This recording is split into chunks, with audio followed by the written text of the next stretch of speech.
gente começar essa... Incluir áudio... Não. Gente, essa semana vocês estão falando de novo de empreendedorismo, né? Tá todo mundo vendo a tela normal? Só para saber? Ai. Empreendedorismo, tudo que eu faço, eu preferi hoje fazer uma coisinha um pouquinho diferente do que a Dalila estava dando para vocês no vídeo, né, na terça-feira. Empreendedorismo, tudo que eu faço na minha vida, eu busco o dicionário, tá? Então, eu quis buscar o significado de empreendedorismo só para a gente ter essa noção mais da razão mesmo, da ciência, né? Todas essas pesquisas foram feitas no dicionário Priberam, ele é online, mas é bom a gente ter uma noção. Empreendedorismo é um caráter, é uma qualidade, né? E é uma atitude, iniciativa própria de realização, de ideia, de metodologia, de desenvolvimento. Então, se a gente entender que vocês estudam empreendedorismo, é um conceito que vocês podem transformar dentro de vocês. E se a gente for citar no sentido digital, o digital ele não está relacionado apenas ao mundo digital que está aqui, relativo à tecnologia, computador, internet, mas ele tem a ver com que apresenta dados, resultados, indicações, fórmula numérica, né? Tudo bem que tem a ver também com digital, nossa digital de identidade, essas coisas, mas também tem a parte botânica, né? Então, às vezes, a mesma palavra tem outros significados. Mas é interessante a gente ter uma noção de tudo que a gente busca fazer, buscar a razão dessas palavras. Eu gosto muito de brincar com essa ideia. E a partir daí, como vocês estão estudando essa aula dessa semana, planejamento, e vocês, quem assistiu a aula, falou de Canvas. Eu dei um curso nas férias sobre plano de negócios, que eu cito o modelo de Canvas que foi citado pela Dalila, tá? Só que eu quis trazer aqui uma noção, não sei se alguém já estudou administração, alguma outra área, né? Existem esses 3 tipos de planejamento. Mas o que diferencia mesmo numa empresa? Quando a gente fala de planejamento estratégico, é um planejamento mais corporativo, tá? Você vai citar os conceitos da organização, mas você também vai citar o mercado. Você vai citar estoque, você vai citar uma estrutura mais física da empresa, né? Então, você vai trazer o atendimento, você vai traçar as vendas, você vai traçar como que funciona seu estoque. Só que, quando a gente estuda modelos de negócios, ele também traz um pouco dessa noção de planejamento estratégico, só que de uma maneira um pouco mais enxuta, vamos dizer assim, para vocês entenderem. Porque planejamento estratégico, vocês vão citar missão, visão, metas e valores, que também é citado dentro do marketing. Mas no planejamento estratégico, muitas vezes a gente vai fazer, por exemplo, um capítulo específico, mais da parte colaborativa, o corpo da empresa, só para vocês entenderem. O marketing é um planejamento dentro do plano estratégico, tá? O planejamento de marketing, ele vai trazer toda a documentação que envolve o mercado, porque marketing é estudar mercado, é entender o perfil do seu consumidor, é entender as necessidades do consumidor. Mas dentro do marketing, você cita outras áreas, né? Que são as mídias, que são... Aí todo mundo acha que marketing é comunicação. É só para deixar isso muito claro para vocês. Comunicação é uma das estratégias do marketing. O marketing, ele fala com o estratégico, com a área administrativa. O marketing tem que sempre estar desenvolvendo, focado na marca, no produto, sim, mas ele também tem que estar envolvido com a área comercial. Ele também tem que estar fixado na parte de vendas, colaborar com isso na parte de vendas, no atendimento, tá? Não simplesmente pensar em marketing, só criação, desenvolvimento, não. Mas quando a gente fala qual que é a diferença do marketing digital para o digital? O digital, ele vai trazer as bases do marketing de mercado, só que para uma linguagem virtual, que quando a gente fala de persona, de público mais detalhado, porque você consegue mais dados desse público, né? Você utiliza ferramentas que aí vocês talvez mais para frente vão estudar ou já estudaram, que é o online e o offline, são os tipos de mídias. Na minha época era mídia impressa e mídia digital, não tinha esse troço de online e offline na minha época, mas depois mudou. Online, a gente tudo que está nas redes sociais, a internet é online, o mobile, o celular é online, isso é a parte online. E offline é a parte impressa, tá? Ela é muitas vezes jornal, revista, outdoor, mas que ele ainda panfleto, essa parte ainda é offline. Mas eu só quis trazer para vocês terem noção de como isso, por quê? Como ela fala de empreender, opa, deixa eu baixar aqui essa, agora que eu vi que a frase ficou, cadê? Peraí, gente. Aqui ficou negocinho. Isso. Então, empreender, como eu falei para vocês, ele é uma atitude, né? Se a gente for parar para pensar, um conceito criado por uma pessoa ou para um negócio que ele tem um modelo que diferencia do tradicional, vamos dizer assim. Empreender é um sonho que pode ser despertado em várias épocas da nossa vida. Elas são desde a juventude à velhice, a gente não tem uma idade específica. Hoje em dia, o empreendedorismo ele está em diferentes faixas etárias, só que cada um com uma noção diferente de conhecimento. A maneira como o jovem decide empreender é bastante diferente do executivo que resolve abandonar sua carreira, como eu falei, né? Hoje a gente vê pessoas que já trabalharam 20 anos no mercado de trabalho se tornando coach. É uma maneira de empreender. Eles querem empreender por conta própria. Mas os jovens saem com essa visão, vocês jovens e assim, saem com uma outra visão de já começar a empreender desde novos, né? E a tendência do mundo atualmente é ter muito mais pessoas empreendedoras do que só todo mundo ser CLT. A parte de empregabilidade, eu vou até trazer um vídeo para vocês verem isso. E, portanto, o novo desafio é grande, mas acima de tudo ele deverá alterar sua postura de empregado para empreendedor. E muitos não conseguem isso com facilidade. Quando eu falo nesse sentido, a gente tem dentro da gente estereótipos, personalidades que a gente recebe pela nossa educação, pela nossa vivência, pelo jeito que nós fomos educados. E você se sair de uma tradição que você tem para se tornar empreendedor, muitas vezes você vai ter que buscar dentro de você novos conhecimentos. Eu vou passar 2 vídeos aqui para vocês, tá? Se vocês não estiverem ouvindo, vocês me avisem que aí eu refaço o compartilhamento da tela, tá bom? Mas é só para... São vídeos rápidos. Deixa eu aumentar aqui. Você falou na palestra que o século XXI promete ser o século do empreendedor. O que exatamente você quis dizer com isso?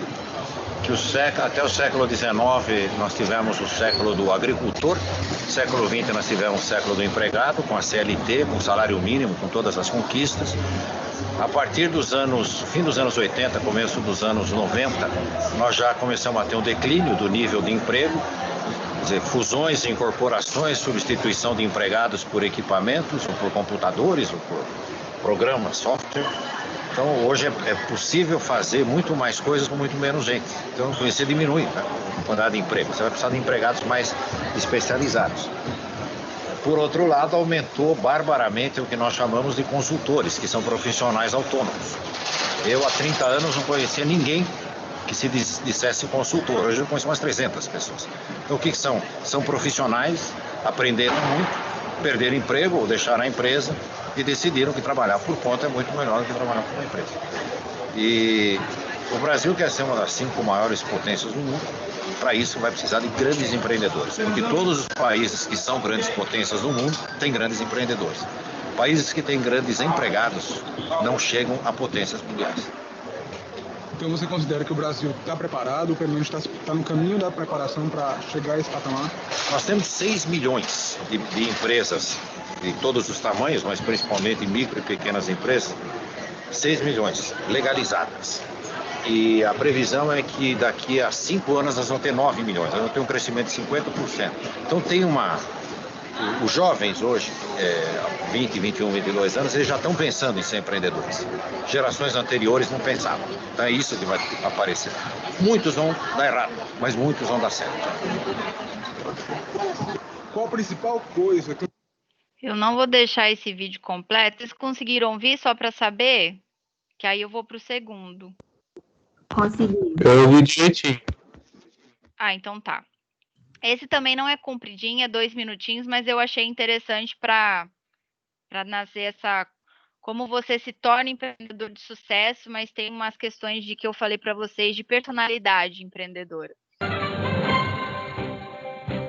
Dicas Sebrae. Sua empresa cada vez mais forte. Você sabe quais as características do empreendedor de sucesso? Apesar de não existir um perfil único que determine um empreendedor de sucesso, há uma série de características que são bastante comuns. De forma geral, o empreendedor deve ter visão, iniciativa, saber planejar suas ações e gostar do que faz. Ser curioso, questionador, estar atento às oportunidades que surgem, seja de negócios, de tecnologia ou de inovações, são outras características importantes. E por fim, a disposição para assumir e calcular riscos, aceitar e reconhecer erros, ser perseverante e otimista completam o perfil ideal de um empreendedor. Mas atenção, não é necessário que todas essas qualificações estejam presentes em apenas uma pessoa. Ouça o que diz o consultor do Sebrae, Renato Fonseca. As pessoas podem procurar desenvolver características de empreendedor. Existem treinamentos para isso. Agora, uma outra maneira que pode ser adotada por pessoas que não possuam alguns dos atributos de empreendedores é procurar sócios, parceiros ou bons funcionários que tenham essas características. É importante que os membros da empresa complementem seus perfis, que formem um time. Para que esse seja um time empreendedor, seus participantes têm de ter capacidade de trabalhar em equipe e boa comunicação entre si.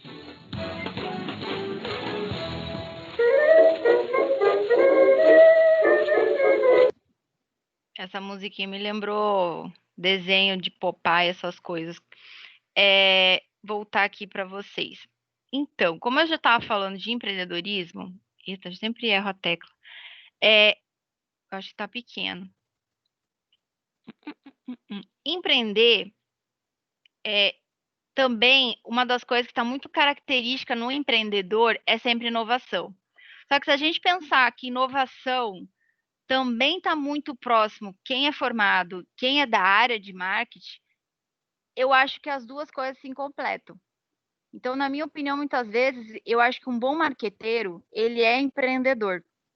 Porque ele tem que trazer, muitas vezes, saídas para a direção da empresa que ele não encontra.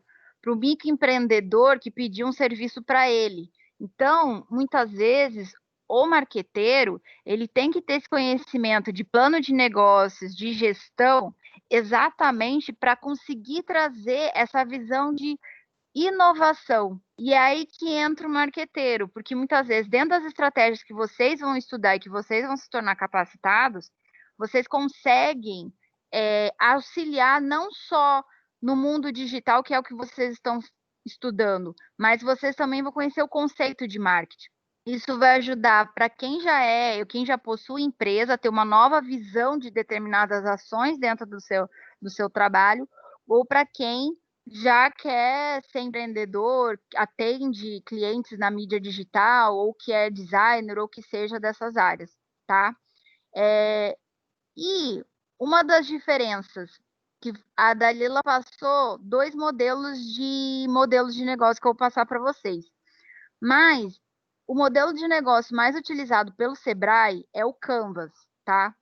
Ele é exatamente uma ferramenta, é um quadro que eu vou mostrar para vocês. O método mais tradicional de planejar ele No curso que eu dei nas férias, se quem tiver interesse, quiser ver ele com calma, ele está dentro do canal do Pitágoras. Está lá dentro, plano de negócios 1 e 2. E lá a gente começou pelo modelo de Canvas. E quando você faz o modelo, posteriormente você consegue fazer o plano de negócio de maneira detalhada. Aí vocês me perguntam, o que é o modelo de negócio? O modelo de negócios, ele vai ter as mesmas informações do Canvas, mas ele vai ser mais detalhado. Ele vai ser um projeto com mais páginas, para vocês entenderem. Ele vai trazer dados, objetivos, diminuindo os riscos e as incertezas para o empreendedor, para a empresa e para o investidor. Normalmente, o plano de negócios, quando você vai buscar investimentos no Bandes, em determinadas empresas, e até em bancos, ou questões de bolsa de valores, essas empresas, elas sempre utilizam plano de negócios, tá? A estrutura de você fazer um projeto, vamos dizer, para vocês entenderem, é um projeto. Você estruturar o seu objetivo, o seu plano num projeto é muito mais apresentável para o investidor, tá? O mundo de startups, se vocês já devem ter visto em pequenas empresas, grandes negócios, ou já viram alguma vez na internet, Rio de Janeiro e São Paulo, existem encontros de investidores para startups.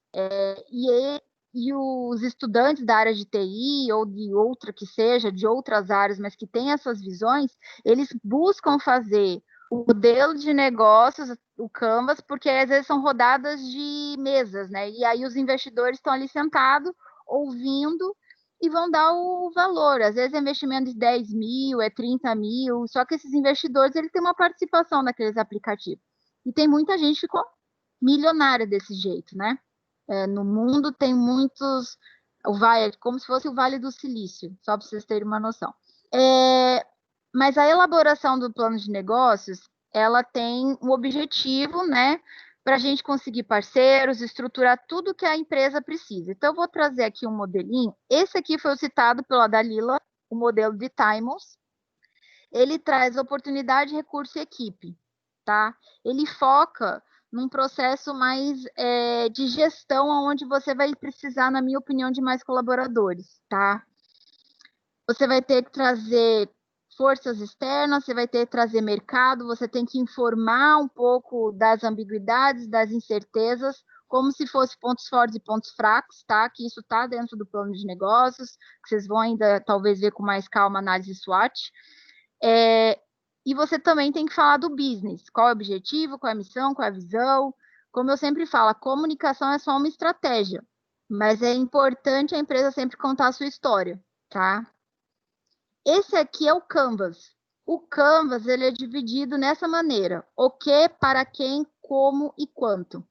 Se vocês forem pesquisar na internet atualmente, existe o Canvas para conteúdo, para de mundo digital. Você criar Canvas para criação de conteúdo dos perfis de Instagram, tá?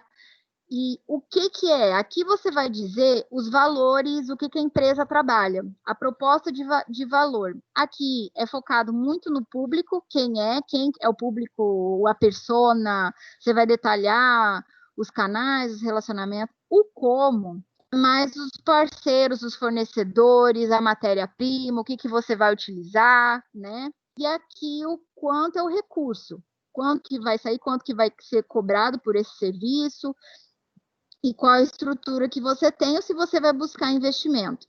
Eu estou falando isso aqui porque isso aqui foi o que a gente elaborou. Eu fiz quem for assistir ou quiser saber o que quiser esse modelinho. Quando a gente fez o treinamento nas férias, eu montei esse aqui juntos. A gente pegou uma empresa real de Cachoeiro, exatamente porque eu montei isso aqui junto com os alunos virtualmente para conseguir ter uma noção melhor do como que é o plano de negócios, tá? Como eu falei, que dor que você tem, qual é a proposta, qual a dor que o cliente tem, qual a necessidade que você vai estar oferecendo, qual a necessidade que você vai estar cobrindo, vamos dizer assim, atendendo, o que você vai entregar. No caso, aquele era gourmet. O relacionamento dele, a gente buscou fazer embalagens personalizadas, o segmento, ele sempre trabalhou em Food truck, mas também muitos em festas da cidade, de Cachoeira e tal. Ele vai começar em breve o delivery. Aqui são os parceiros deles, as atividades vai ser o marketing e os principais recursos, o maquinário, o carro de food truck que ele já tinha, os materiais que ele já tem, tá? Esse aqui é melhor do que esse aqui que eu mostrei. Esse aqui é o desenho do Sebrae, tá, gente? Mas esse aqui, ele tem as perguntinhas, existe um modelo, é muito interessante fazer. Agora eu vou mostrar, isso aqui era o recurso, só para vocês terem uma noção, 70 mil reais era recurso próprio e 20 mil era o recurso de investimento que a gente fez suposição baseado nesse estudo. Ou seja, né, a gente tem uma estrutura que depois eu mostro para vocês, uma outra imagem, vocês vão entender melhor. Deixa eu passar o vídeo, que está aqui.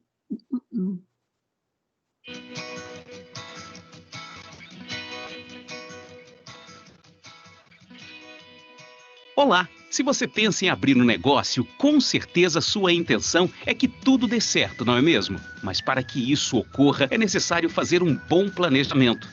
Para ajudá-lo nisso, existe o plano de negócio. Através dele, você poderá concluir se sua ideia é viável e, assim, buscar informações mais detalhadas sobre o seu ramo, os produtos e serviços que irá oferecer, seus clientes, concorrentes, fornecedores e, principalmente, sobre os pontos fortes e fracos do seu negócio. O plano te ajudará a responder a seguinte pergunta: vale a pena abrir, manter ou ampliar o meu negócio? E claro, quanto mais você conhecer sobre o mercado e sobre o ramo no qual pretende atuar, mais bem feito será o seu plano. As informações são a matéria-prima de qualquer plano de negócio. Portanto, pesquise e procure conhecer tudo sobre a área em que deseja atuar ou na qual já empreende. Elas podem ser obtidas em jornais, revistas, livros, entre outros. O plano de negócio não é um instrumento rígido, é preciso atualizá-lo conforme o negócio e o seu mercado forem mudando. Uma dica para elaborar seu plano é: quanto mais detalhado e centrado em pesquisas consistentes ele for, melhores serão seus resultados. Além disso, procure fazê-lo de modo organizado. Assim, sempre que precisar consultá-lo, será mais fácil encontrar a informação que deseja.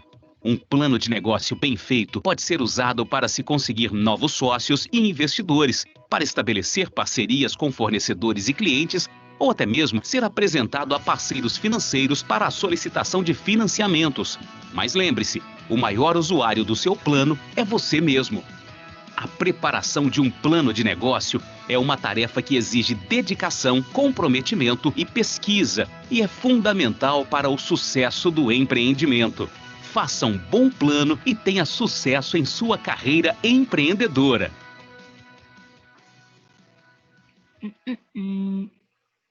Vamos retomar aqui. Até aqui era o plano de negócio, mas essa frase, eu estava lendo um artigo essa semana, e aí eu preferi, até compartilhei com os alunos do quarto período, né? As pessoas, de uma forma geral, e sobretudo no Brasil, são imediatistas.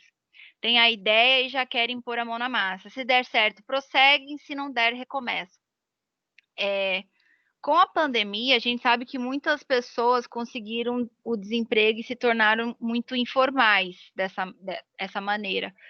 Mas você ser informal e conseguir estruturar nas redes sociais ou mostrar que você tem como parecer que você tem CNPJ, vou usar esse termo, você ganha consumidores. Se a gente se mostra, às vezes, de uma maneira muito... quando a gente não se prepara, não é que a gente não vai ganhar seguidores, tá? Mas, em algum momento, a gente vai deixar de ser atrativo, ainda mais com a mídia digital, que está tudo imediatista, né? E só para trazer essa realidade, muitas tomadas de decisões, principalmente aqui no Sul, para quem um dia pensa em trabalhar na área de marketing dentro de uma empresa, tem que estar muito ciente disso. Muitos gestores, eles pedem as coisas em cima da hora. E eu brinco que qualquer planejamento, se você não conseguir fazer o planejamento no papel, faz ele na sua cabeça.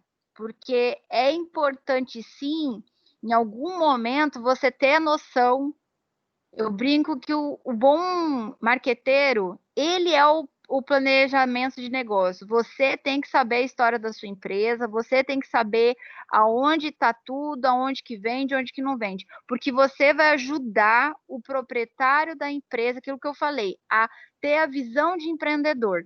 Que muitas vezes, eles, que nem a gente viu no vídeo, há muitos empresários, mas muitos empresários, eles às vezes não conseguem ter uma visão inovadora em algum determinado setor, tá? Ainda mais agora com o mundo digital, todo mundo querendo e-commerce, não é fazer de qualquer jeito, é se estruturar, tá?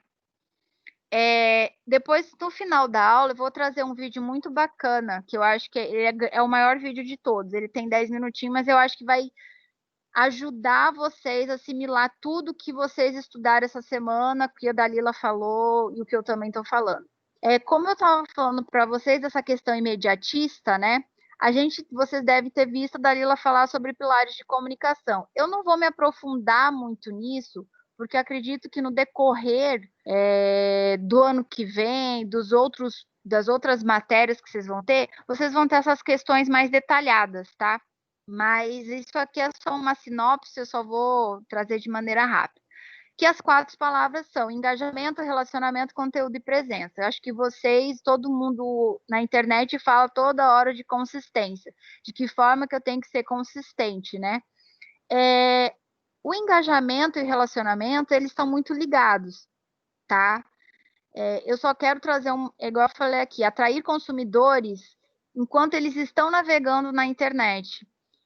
Às vezes a gente fica criando conteúdos, só que a gente não consegue sair da visão de vender produto. Às vezes, uma boa venda é você educar o seu cliente. E por que eu estou falando isso? O vídeo que vocês vão ver, vocês vão entender isso. Às vezes, o bom conteúdo, ele não é um conteúdo que vai mostrar o produto, ele é um conteúdo educativo. Muitas vezes, para vender, a gente tem que ensinar o nosso cliente a querer aquilo. A gente tem que educar o nosso cliente. Olha, é desse jeito que faz esse produto, ou como que funciona, ou para que serve.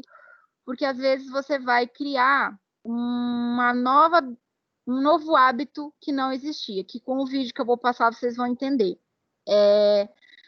Mas desenvolver um conteúdo, um anúncio que seja capaz de atrair essa pessoa para sua marca, seu site, conteúdo ou carrinho de compra, você tem que sim estar com uma estrutura de layout, vamos dizer assim, de arte, que chame, tá? Os olhos, não sei se vocês vão ter isso na disciplina, mas quem um dia quiser ler, a gente tem a psicologia do consumidor e a psicologia do consumidor fala que a gente é atraído pelos olhos, a gente é atraído pelas cores que os nossos olhos veem, né? Como a mesma coisa na nutrição, a gente come pelos olhos. Então, às vezes, há determinadas situações que já são parte do nosso hábito. Então, normalmente, quando a gente fala de comida, você vai colocar a cor vermelha, quando você vai falar de yoga, você vai botar roxo, verde ou azul, que são cores mais tranquilas. Então, normalmente já tem essa pré-concepção. Mas, além disso, a gente, nos nossos olhos, a gente tem uma empatia quando as coisas são mais harmoniosas. Só para vocês entenderem, a gente tem uma leitura de ordem. Nossos olhos têm uma leitura de ordem de revista, de anúncio. Eu só estou citando isso para vocês terem uma noção. Essa logomarca aqui é uma logo minha que eu tenho, né? Que eu estou do Nike Comunica. Estou começando, só para vocês terem uma noção, me empreender de maneira particular. Mas por que eu criei? Porque ela está na parte superior. Então, sem querer, eu estou fazendo, e as cores. Isso que eu estou fazendo com vocês é um pilar de eu querer criar um relacionamento, de vocês se acostumarem com as cores que eu trabalho, tá? Para criar essa harmonização, só para vocês terem uma noção. Conteúdo que competem nesse exato momento pelos olhos e ouvidos de cada tela acessada, que é aquilo que eu falei. A gente hoje Antigamente a gente adorava só ler livro, só que hoje o próprio curso de vocês têm podcast. Vocês não querem ler o livro, vocês podem ouvir o texto todo. Vocês vão fazer outra coisa e vocês vão ouvir a leitura daquele texto. Então, o hábito hoje também do consumidor mudou, né? E essa presença é um reflexo que a gente precisa se moldar no comportamento, como eu falei. Talvez hoje, pelo curso que eu vejo de vocês, quando eu vejo material dentro da plataforma Elaborar, ele tem essa presença de, que nem eu falei, do podcast, de poder ouvir. Olha que facilidade, vocês podem fazer outra coisa na internet e só ouvindo, vocês podem estar trabalhando e ouvindo aquela aula, ouvindo aquele texto. Na minha época não era assim, a gente tinha que estudar mesmo. Então, assim, o mundo mudou, a transição mudou. Eu não era uma pessoa, na pandemia, eu ainda não gosto de ouvir tanto podcast, mas teve coisas que eu estava fazendo aqui no meu hábito de trabalho, né, que eu também estou atendendo clientes, eu falei, cara, eu preciso voltar a me atualizar, porque eu me tornei tutora, o que eu fiz? Como eu posso dizer? Eu modifiquei o meu modo para aceitar uma nova presença na internet, de me comunicar, tá? A gente teve que criar novos hábitos. Então, pensando nisso, futuramente haverá novas maneiras de a gente sempre estar presente para essas pessoas. A gente só não pode pensar na imagem, é aquilo que eu falei. A gente só não pode pensar, tá no Instagram ou eu exibir ou falar. Não, que nem sempre as pessoas gostam de falar ou ficar ouvindo. Às vezes é bom botar um texto, às vezes é bom fazer coisas diferentes. Isso aqui, quando eu estava pesquisando, eu não sei se vocês conseguem ler, mas é muito interessante. São dados, né, estatísticos desse ano referente a essa parte de presença do consumidor na internet. Então, eles dividiram em eu quero saber, eu quero ir, eu quero fazer, eu quero comprar. 79% dos usuários online dizem que estão procurando mais informações agora, na pandemia. Já tinham um hábito, mas com a pandemia aumentou. 69% dos usuários brasileiros de smartphone pegam o telefone no meio de uma conversa para saber mais informações sobre algo. Quem nunca estava falando com alguém no fonezinho e sai da ligação que está dentro do WhatsApp e vai para... Ai, não, peraí, eu estou falando com você, peraí que eu já vou ver. Todo mundo já fez isso. Querer ir. 82% dos usuários de smartphone do Brasil utilizam mecanismo de pesquisa. 55% foi o crescimento de pesquisas de próximo a mim no último ano. E acredito que na pandemia isso aqui aumentou muito mais. Eu quero fazer 2 milhões de horas de conteúdo, como fazer, foram assistidos no primeiro semestre de 2015 no Brasil. Isso aqui já deve estar totalmente maior esse número, porque hoje em dia a gente vê YouTube direto no computador, na televisão, a gente só muda a transmissão. Metade desse conteúdo foi visto em smartphone ou tablet. 94% dos usuários de smartphone utilizam para ter ideias enquanto realizam uma tarefa. E a compra, né? 80% dos usuários de smartphone usam o telefone para influenciar na sua decisão. E 33% informam ter feito uma compra online na cozinha ou qualquer outro, até no carro. Esse vídeo que eu vou mostrar para vocês, ele traz muito essa realidade, tá? Do Google e é de 2015, mas que é totalmente atual. Aí vocês vão entender. Não tem tradução, mas é só para vocês verem como que é.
Quando eu vi a criança que tá ali no vídeo, só para.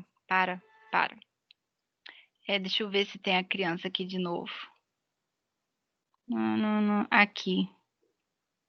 Essa imagem aqui lembrou o seguinte. Eu vou até contar para vocês. Meu filho tem 5 anos. Eu nunca dei celular para ele, mas no começo desse ano a gente teve que viajar, daí eu comecei a habituar ele ao celular. Ele não tinha costume de ficar com tablet, daí a gente comprou o tablet, né? Porque eu sou de Santa Catarina, não sei se vocês sabem. Aí eu fui visitar minha família, a gente falou: a gente lá não vai ter desenho que ele gosta da Nickelodeon, dessas coisas, então vamos comprar e botar o Netflix. Na pandemia ele ficou fissurado em celular, né? Em tablet. E aí eu não tenho, no meio da pandemia eu não estava habituada ao YouTube Kids. Eu estava só abrindo o YouTube normal para ele. E conforme algumas atitudes que ele teve de desenho e tal, eu falei, cara, vou deletei. Aí voltei o YouTube Kids. Só que semana passada, uns 10 dias atrás, ele estava muito irritado, eu estava tão braba, eu falei, para de ver YouTube e fica nos joguinhos, que eu fiz download de vários joguinhos educativos. Ele sozinho entrou no Google Play, encontrou o YouTube e conseguiu fazer download sozinho. Só que ele não apertou. E meu pai estava próximo dele e viu. Ele falou, ele pegou lá o microfone, apertou, opa, vou falar, falou YouTube. Aí o tablet viu. Então, assim, gente, as crianças estão nascendo já totalmente virtuais. E o que eu quero dizer também é uma coisa, isso aqui foi feito em 2015, né? Essa tendência lá fora já era forte, aqui no Brasil também já era forte a gente pesquisar as coisas no Google. Mas quem não estava habituado, vamos dizer assim, um certo perfis de públicos que não sejam do público, vou botar de 18 a 45 anos, que normalmente são os que têm mais usuários nas redes sociais, atualmente está existindo um grande público de idosos, de pessoas de novas faixas etárias para a gente consumir material, conteúdo diferente. Então, eu acho que o persona vai ter que ser mais detalhista após a pandemia. E tem um estudo que empresas que não estavam pensando em investir no mundo digital, que estavam pensando em investir daqui 5 ou 10 anos, eles, com a pandemia, todo mundo teve que evoluir em 3, 4 meses.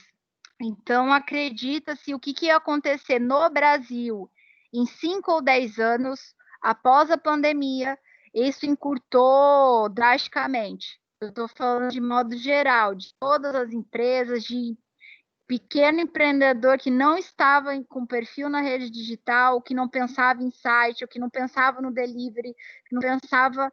E vocês podem ver isso pela realidade de Cachoeiro, né? Nossa, até que eu consegui acabar a aula. E aí, alguém tem alguma dúvida? Ah, tá, tem mais material. Eu tô aqui perdidinha agora. Eu achei que não tinha. Tem um material, e eu não vou entrar muito a fundo no Designer Thinking, só para agregar. Lembra que eu mostrei para vocês o modelo Canvas anteriormente? Isso aqui é o modelo Canvas. Opa! Ele, na verdade, ele é um quadro e que as pessoas botam post-it nele, tá? Mas se vocês forem parar para pensar, quando a gente fala de Canvas para conteúdo, você pode sim fazer que o assunto que você quer vender, você ensine o seu cliente. Você pode, às vezes, fazer que o seu fornecedor seja um conteúdo que até então você não tinha pensado criar conteúdo. Fale do seu fornecedor, fale a origem do seu fornecimento, tá? Empatia para trazer o cliente é o centro do desenvolvimento de um projeto, tá? Que é o assunto que a gente fala de aproximação. Criatividade para criar soluções novas a partir disso. O Canvas ajuda muito nisso. Razões para ver se a ideia realmente faz sentido. Antes de você prospectar esse negócio para ver se ele é real, faça uma leve pesquisa. Eu brinco que converse com as pessoas ao seu redor, pergunte para eles, ou pergunte para quem consome determinada coisa, o que eles acham. É interessante fazer isso. A gente acaba fazendo uma troca. E o Designer Thinking, ele faz muito isso. Ele trabalha com o designer de uma maneira mais aplicada, tá? De novo, ele é uma estratégia dentro do marketing, tá? Ele é muito utilizado por arquitetos, por pessoas que criam embalagens, mas ele também está sendo muito utilizado na comunicação. Eu vou mostrar um videozinho aqui para vocês, que vocês vão poder entender. Ele é bem rápido. Seu dia, né? Então, Não é esse aqui. Ué, gente, cadê meu vídeo? Deixa eu achar aqui. Tinha um vídeo de Designer Thinking. Tananana. Eu perdi. Não vou passar. Deixa eu ver se eu acho, enquanto eu vou parar aqui rapidinho de compartilhar a tela, que eu sei que eu tenho ele.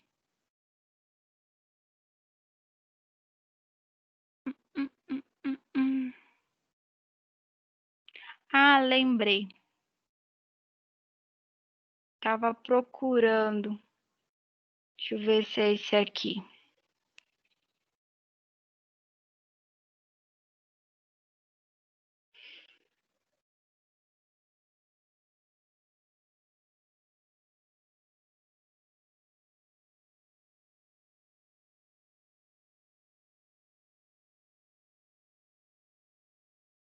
Gente, cadê o vídeo?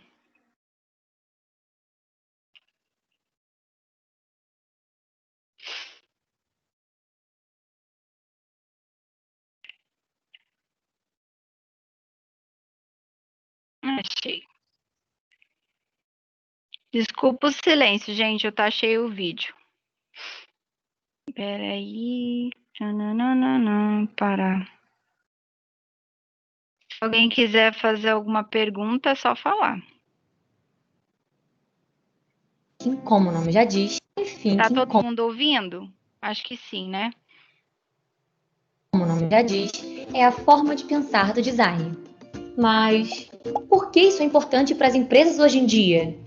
Porque o designer é crítico, criativo e está sempre olhando para os problemas como oportunidades, construindo variedade de soluções para aqueles problemas. Ao invés de se deparar com um desafio e tentar resolvê-lo de uma única forma, o designer está sempre procurando múltiplas soluções, testando e achando caminhos. Então ele aprende enquanto faz. Apesar de o nome ser Design Thinking, ele é mais Design Doing, é botar a mão na massa. Existem várias ferramentas para aplicar o Design Thinking, e o tempo todo são levadas em conta 3 aspectos: o olhar no ser humano, com o olhar de negócio e o que é possível fazer no ponto de vista da tecnologia. Tentando cruzar esse olhar humano com as questões empresariais, chegamos ao final com uma solução que tem um valor de negócio, porque senão é uma invenção e não uma inovação. Isso aqui é só um exemplo do Designer Thinking. Eu vou passar um vídeo aqui para vocês. Ele tem 10 minutos. Mas assim, eu acho que ele vai... Deixa só ele parar aqui. Eu acho que ele vai agregar no sentido assim, que vocês vão entender design, vocês vão entender empreendedorismo, vocês vão entender inovação, vocês vão entender que eu falei de educação ao consumidor. Aí eu vou dar o play, qualquer coisa vocês me falem, se alguém tiver com algum probleminha aí que não estiver ouvindo. 20 anos, mais ou menos. Cada um já estava empreendendo.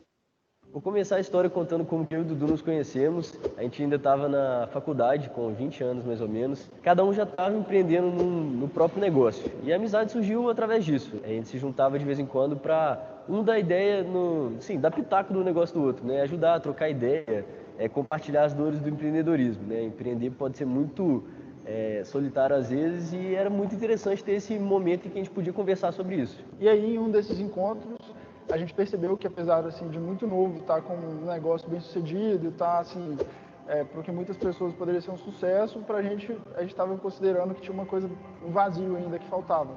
E esse vazio, depois de algumas conversas, a gente foi ver que era uma falta de propósito. E daí começou a surgir toda a história do Desinchar.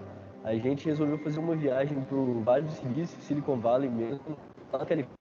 Nessa viagem, nosso objetivo era encontrar alguma fonte alguma tecnologia, alguma novidade, algum outro negócio que a gente pudesse empreender, para que ele escalasse muito e também tivesse propósito, ou seja, a gente pudesse empreender uma coisa que realmente nos motivava e que a gente pudesse transformar a vida das pessoas.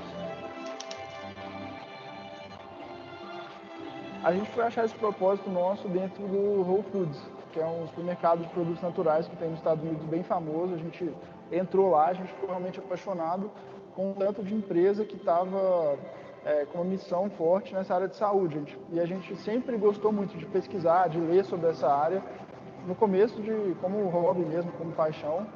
E a gente viu lá nessa viagem no Whole Foods empresas missionárias que nos inspiraram a começar uma coisa nesse setor também. Quando a gente voltou para o Brasil, pesquisando mais sobre o mercado de wellness, a gente viu o quanto esse mercado era grande e o quanto a gente poderia fazer um impacto aqui no Brasil, um mercado que estava ainda pouco explorado.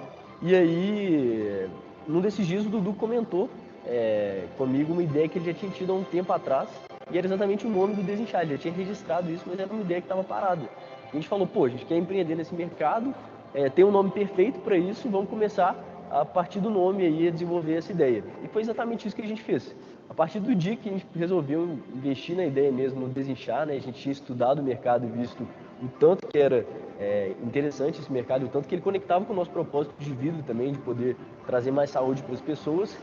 Foram 2 anos de trabalho, até que a gente conseguiu realmente lançar o produto. E a gente começou a falar mais sobre esse setor de chá. Com isso a gente começou a ver que o chá é a segunda bebida mais consumida no mundo, mas no Brasil ele sempre esteve assim, muito abaixo dessa lista assim, de consumo. A gente viu um setor super parado, sem inovação. E aí o pessoal, todo mundo falando com a gente, como assim vocês vão trabalhar com chá? Ninguém toma chá no Brasil, aqui é um país quente, quem vai tomar chá? Quem você conhece que toma chá no dia a dia, que é o país do café? A gente falou, não, mas acho que por isso mesmo tem uma oportunidade. Se todo mundo estivesse vendo, teriam 100 marcas, teriam várias pessoas inovando, mas são nesses setores mesmo que as pessoas não estão enxergando a oportunidade que tem a maior possibilidade de inovação. Então a gente resolveu criar uma marca de chá que fosse jovem, que fosse disruptiva, uma marca que realmente começasse com um produto, com um chá, mas que depois se tornasse sinônimo de vida saudável.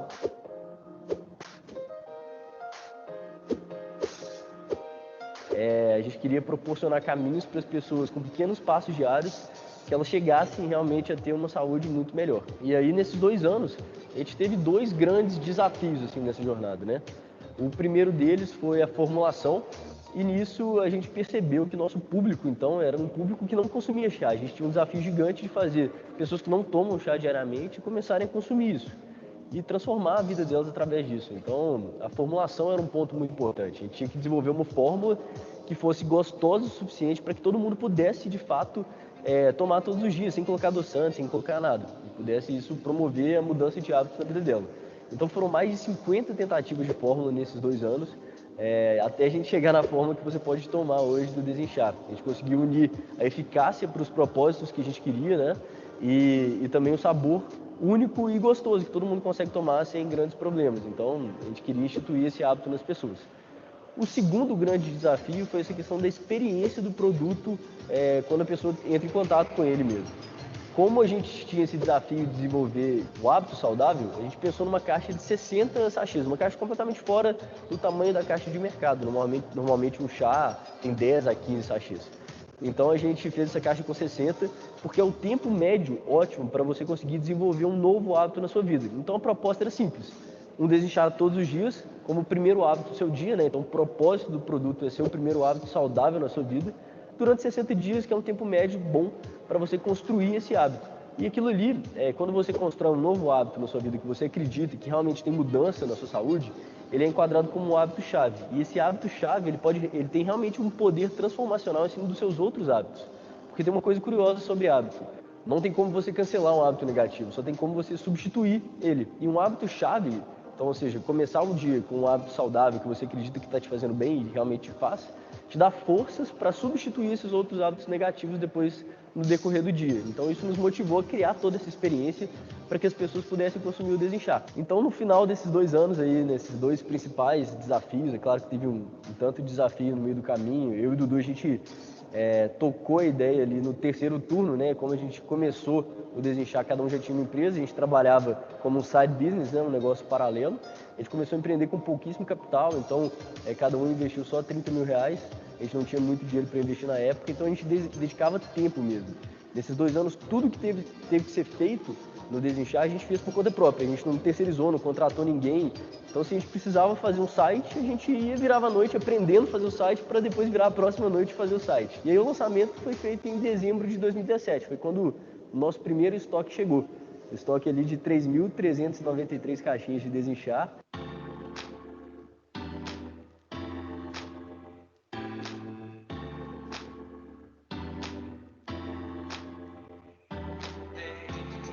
E aí a gente até desesperou quando chegou esse estoque, porque eram muitas caixinhas, assim, ocupava um espaço muito grande, a gente não conseguiu visualizar o tamanho que seria esse estoque. Então, esses desafios que a gente teve que ser criativo mesmo, usar algumas estratégias para conseguir vencer esses desafios. Uma delas foi que, assim, sem capital nenhum, a gente foi postando uns 10 conteúdos por dia, 8 meses antes de lançar a empresa no Instagram. Já no Instagram do Desinchar, a gente postava coisas sobre saúde, vida saudável, dica, e a gente conseguiu fazer um público ali de 8 mil seguidores. Quando a gente lançou o produto, tinha 8 mil pessoas acompanhando a marca e a gente lançou para esse público. Então a gente já começou a fazer venda imediatamente. Foram 8 meses ali postando um conteúdo e que acho que deu resultado quando a gente lançou.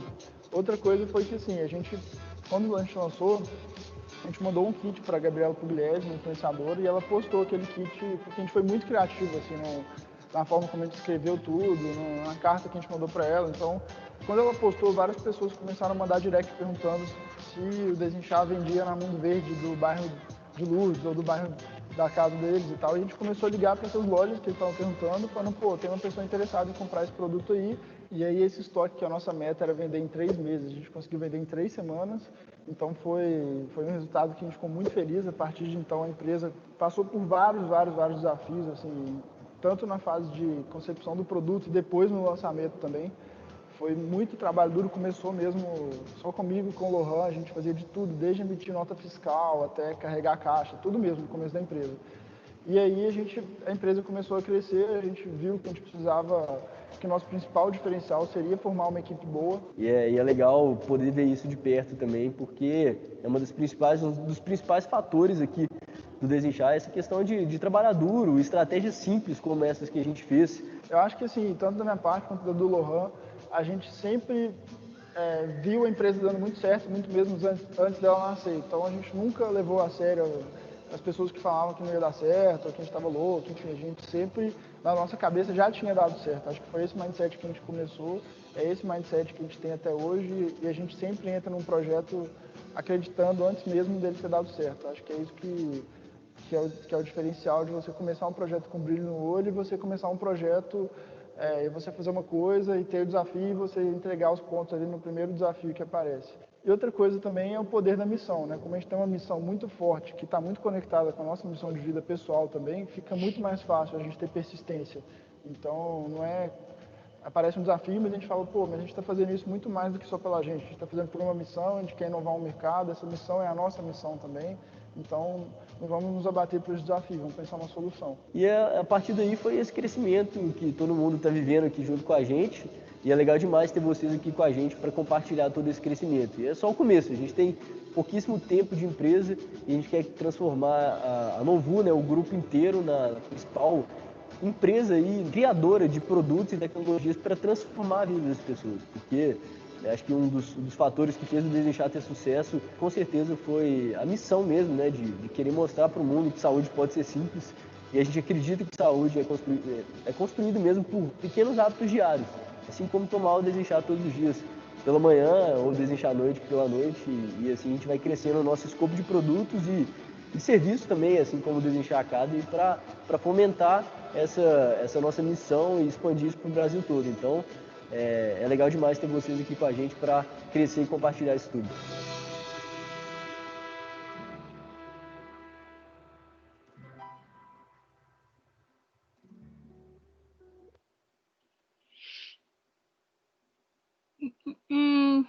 Eita, sempre erro. Volta aqui. Então, gente, o que eu queria falar do desinchar, só para retomar aqui os slides, o que eles tiveram? Eles tiveram um perfil empreendedor totalmente.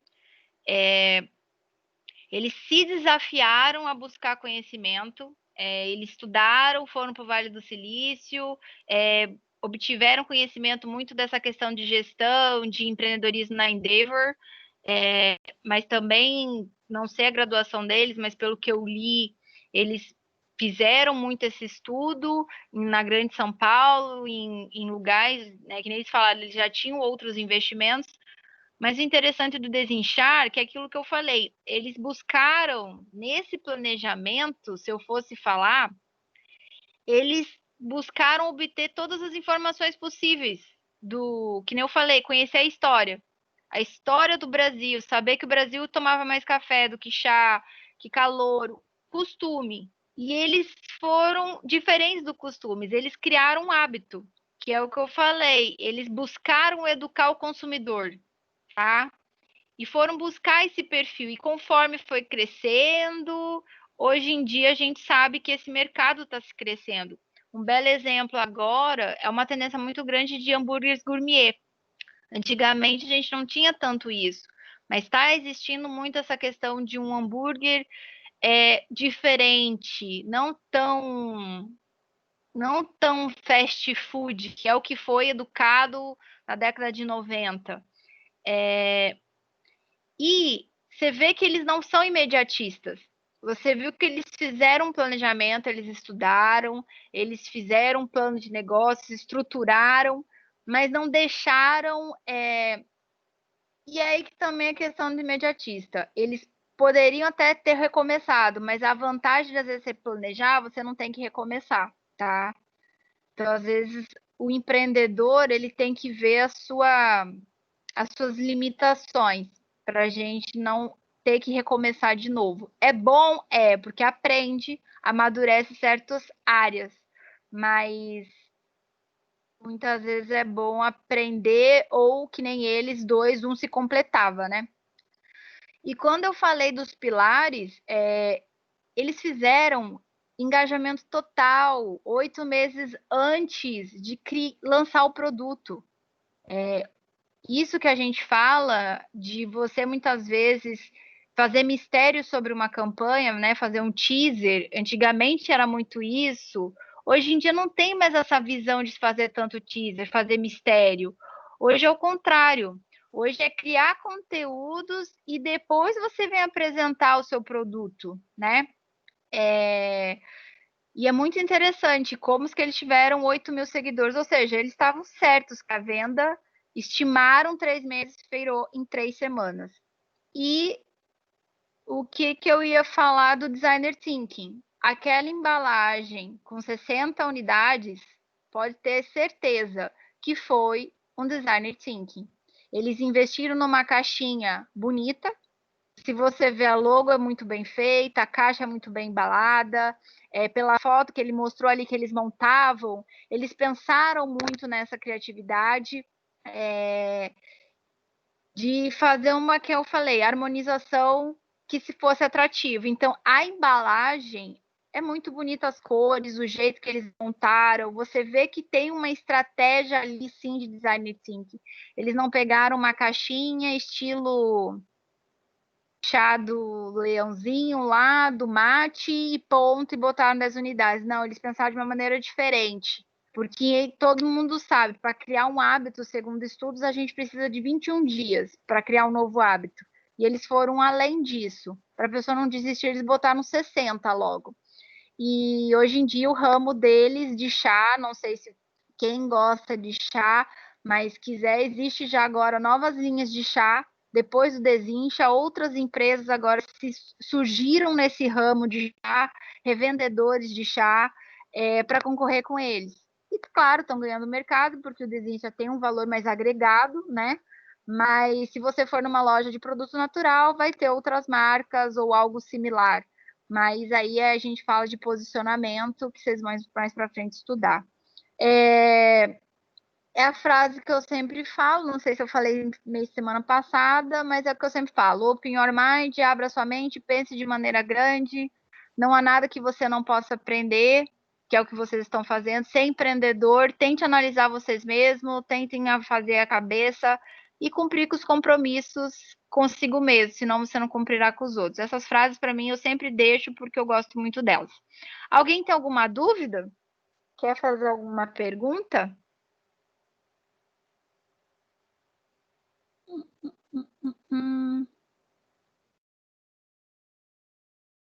Acho que não, né, gente? Bom, eu acho que eu vou encerrar a aula.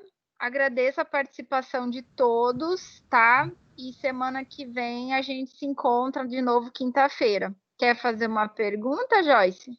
Não, tô de boa. Ah, então tá.